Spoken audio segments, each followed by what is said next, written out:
Hello, gamers and geeks. We're going to do something a little different today. I'm actually going to do a book review of The Name of the Wind, Patrick Rothfuss. And we're going to talk about whether or not you should read this. It's the first in a series. And, if you're not sure about some of the background, I'm going to give you some of the background to see whether or not this is something you should read.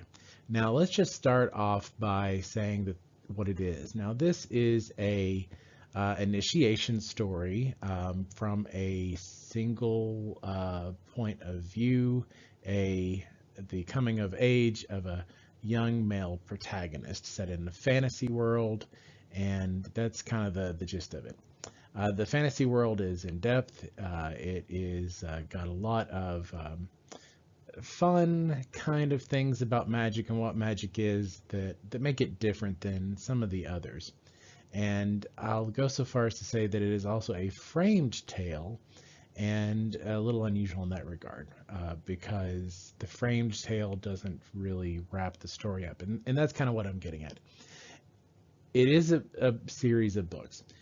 If I was to review this as a standalone book, I would have to say that no matter how good the storytelling is, it is incomplete. And you would expect that from a series of three possible books. And the wary thing about this is that the series has not been finished.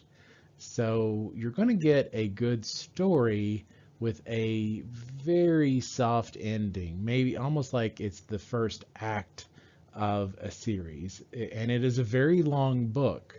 So to think of this as the first act of a complete book, you're talking about a book that's almost 3,000 pages long.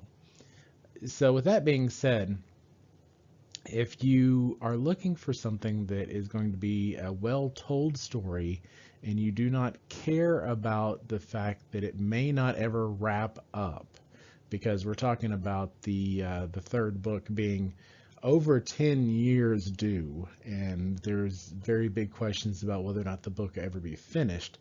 So if you're okay with just reading a first act, the second book is out. Maybe I haven't read it yet, but the second book.